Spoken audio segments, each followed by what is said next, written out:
Dites-nous en commentaire si vous êtes plus team bodyboard ou Gojira, ça nous intéresse. Vous préférez les petits squats moites ou les grosses scènes avec un bon son? Très grosse scène avec du très gros son. Comme tout le monde, on est passé par les squats. On a aimé ça parce que l'accueil est toujours super. La culture du squat, c'est un truc qui est génial. Il faut garder ces choses-là. Mais c'est vrai qu'on est plus à l'aise avec du matos qui marche. Oui. Et quand on s'entend. Plus matos qui marche que tu vois déjà. C'est vrai qu'on a fait pas mal de squats, mais des trucs vraiment. En novembre, on est parti en Europe de l'Est. On était à en Allemagne de l'Est. On était à moins d'1 heure de la Tchéquie, quoi. Et là, on est arrivé dans un squat, et bon, c'est vrai que là, quand rien ne marche et tout, t'as un peu les boules au bout d'un moment. Je pense que voilà, faire de la musique, c'est quand même aussi un truc sérieux, et avoir un bon son, c'est quand même nécessaire pour pouvoir donner une bonne presta, et voilà. Et pour que les gens aussi qui regardent le concert soient en sécurité, de par le volume, de par tout ce truc-là.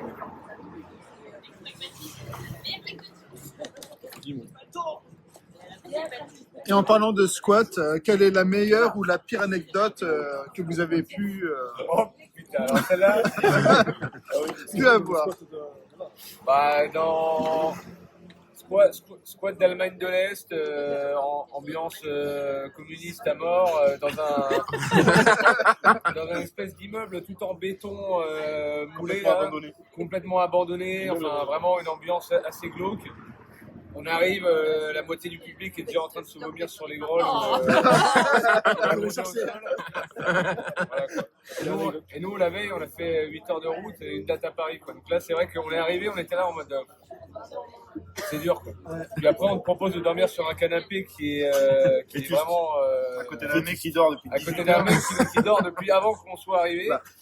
Et là, on a fait... Ouais, là, on a dormi dans le van. Là. On a dit, on a joué. Et c'était plein de fumée, et vu qu'on pousse à la voix, bah, au bout de 2 morceaux, bah, avec la fumée et tout, on n'avait plus de voix. Donc on était là, là c'était quand même compliqué, quoi. Mentalement, poursuivre derrière, c'est quand même compliqué. Et en plus, tu te dis, bon, c'est chiant, et en plus, t'es pas à 2 heures de chez toi, quoi. T'es à l'opposé du sud-ouest complet, quoi. Donc là, c'est quand même compliqué. Après, bon, voilà, on a fait le concert, on a fait ce qu'on savait faire de mieux finalement, mais c'était pas non plus la meilleure expérience. On a joué dans des endroits qui sont plus des stations punk, où là c'était un peu mieux, c'était mieux reçu et tout, le matos marchait, mais c'est vrai que c'était quand même du bidouillage. Après c'était nos premiers concerts, et vraiment on en garde une expérience de dingue, parce que c'était un peu la première fois qu'il y avait du monde, que ça bougeait aussi un peu dans le public. Donc clairement, alors voilà, c'est du DIY, c'est de la récup. Ça, c'est ça qui est fun aussi. C'est ça aussi qui est fun. Mais c'est vrai que, est-ce qu'on y retournerait maintenant? On y réfléchirait à 2 fois. Une fois que tu as commencé à jouer sur Paris, tout ça, tu n'as plus envie de retourner dans les squats. C'est normal. Mais inversement, si tu inverses les choses, on n'est pas vraiment, je pense, à mon avis, le groupe qu'on attend dans un squat. Oui, aussi. C'est vrai que nous, on a... C'est vrai que dans les squats, tu vas avoir des mecs qui vont faire du punk, qui va être beaucoup plus hardcore et tout. Nous, c'est vrai qu'on a quand même on est quand même sur un punk rock qui est quand même plutôt gentil, plutôt un peu ennuyé peut-être le public de la Oui. Voilà, c'est ça. Donc même sur un plateau, on va être un peu décalé entre guillemets par rapport aux gens. Donc c'est sûr que ça marche pas forcément. On a un public qui est quand même vachement large, quoi. Ça va être ça va être genre de 18 à 77 ans, même plus jeune. Et tu vas avoir et tu vas avoir, non mais je veux dire, c'est très large, et tu vas avoir des filles, tu vas avoir des garçons, tu vas avoir, enfin tu vois, c'est des fois il y a même des enfants des fois, enfin on a un public qui est très large, et on est moins dans un côté hardcore du punk. C'est moins cette facette qui nous représente, entre guillemets, même si on joue vite et très fort. Mais c'est pas ce qu'on veut retranscrire, quoi, entre guillemets. Le côté hardcore, c'est pas trop notre tasse de thé, quoi. Okay. Donc c'est vrai qu'on colle pas trop avec les groupes punk rock créteux et tout, c'est pas trop, on n'est pas trop raccord avec ça. Et le punk, pour vous, est-ce que c'est plutôt politique, social ou artistique? Ou les trois à la fois? C'est pas politique. Non, c'est pas de politique. On parle pas de politique dans les textes, c'est pas trop. À part le morceau Les Aliens qu'on avait fait pour Donald Trump au tout début, mais c'est vrai que c'est pas la politique. J'ai pas envie, c'est pas les textes dont enfin c'est pas là-dessus que j'ai envie de caler mes textes entre guillemets parce que voilà, il y en a beaucoup qui le font, beaucoup qui sont sûrement bien plus renseignés que moi et bien plus connaisseurs du sujet. Donc j'ai pas envie de m'aventurer sur un truc que je connais pas. Donc et c'est pas un truc qui me vient. Souvent quand j'écris un texte, moi c'est un truc qui vient comme ça. Je me mets pas sur une feuille à blanc à écrire des trucs. C'est vraiment des trucs où je chante comme ça avec la guitare pendant 1 heure et j'enregistre et dès que je vois un bout de phrase ou un truc qui peut me faire un frein, je brode autour. Donc je suis pas vraiment sur de l'écriture réfléchie. C'est des trucs qui sortent comme ça. La plupart des morceaux, en vrai, je les écris en la base du morceau, vraiment le refrain en 1/4 d'heure, 20 minutes, c'est écrit. Okay. Alors après, on profile, on affine les textes, on les travaille, mais vraiment la base du morceau en 20 minutes, elle est posée si je sens qu'il y a un truc qui est bien. Un peu comme Didier. Un peu comme Didier, par exemple. Ou d'autres, mais c'est vrai que écrire vraiment avec la feuille comme ça, blanc, j'arrive pas. Ouais, ok. Ou me dire, et aussi, j'arrive pas à me dire, ouais, je veux parler de ça. D'accord. Genre, ouais, dans ce texte-là, je veux parler de ça, je suis sûr de jamais sortir un morceau. Ou jamais faire un truc qui me plaira. Donc, c'est. On n'a pas de code, on n'a pas de. Un truc qu'on reprend de Didier Vampas, que j'aime beaucoup chez lui, c'est quand on lui pose la question qu'est-ce que c'est d'être un punk, c'est directement, il pose des bases, c'est juste faire ce qu'on veut, de la manière qu'on veut. Et c'est ça qui nous fait. Ça, il me l'a toujours dit. Je fais ce que j'aime.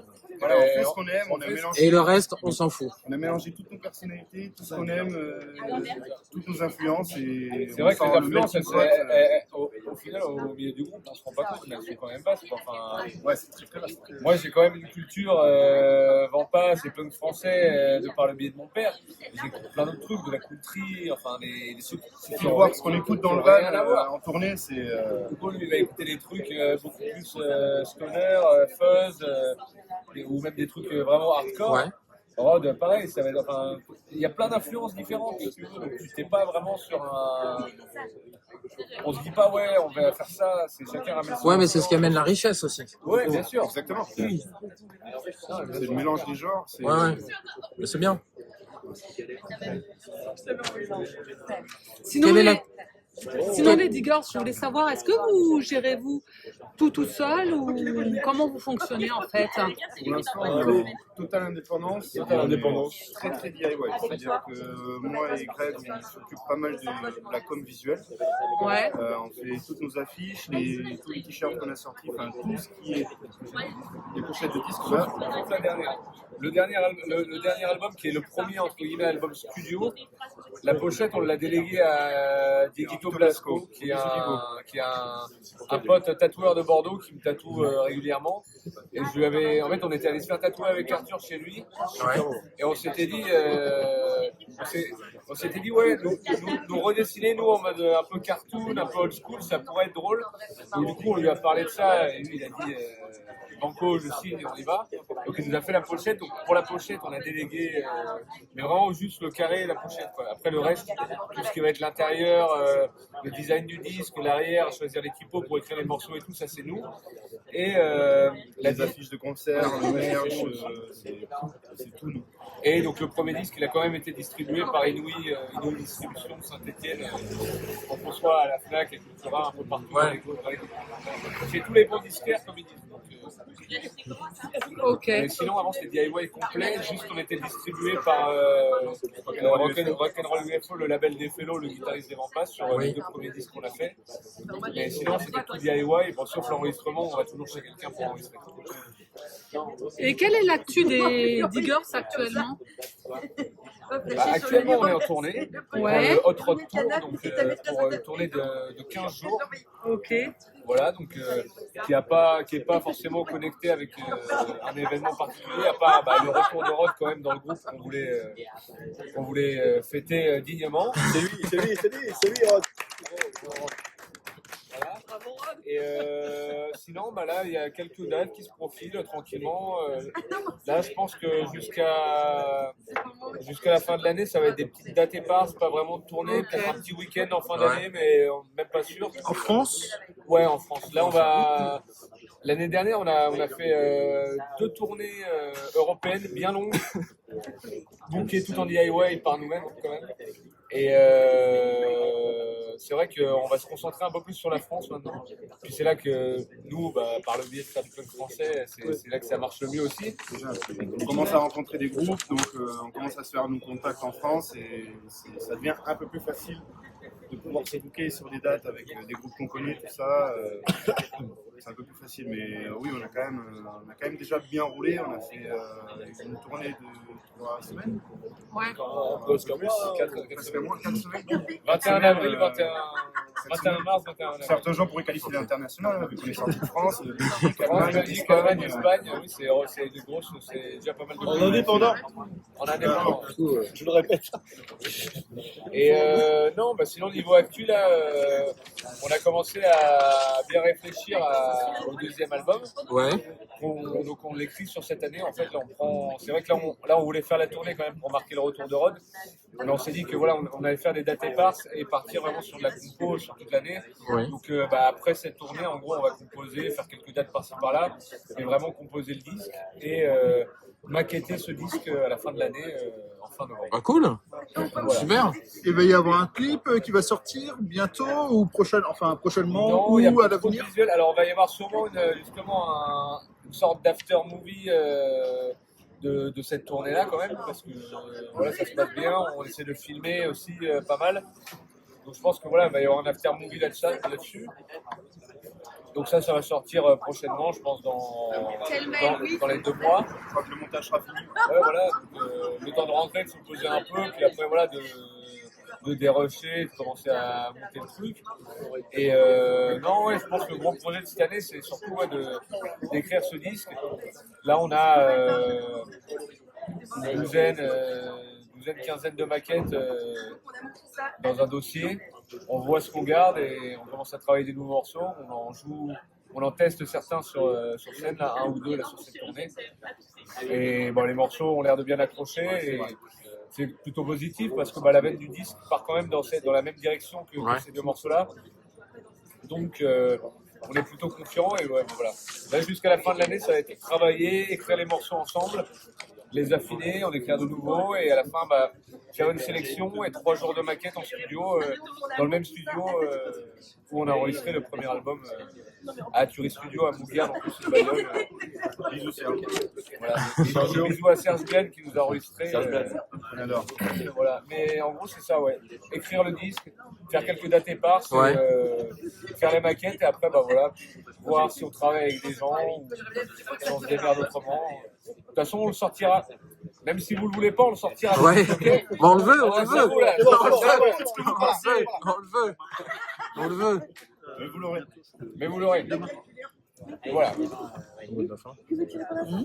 Eh ben, les Muddy Girls, je vous remercie pour ce petit Vous moment avez- avec vous. Vous avez un mot pour la fin? Et, Aimez-vous et venez voir les Diggers en concert. eh bien, à demain, puisque j'ai compris que voici Et demain. rendez-vous demain à Montreuil. Montreuil, et ils voilà. seront là, Au nouveau sauvage.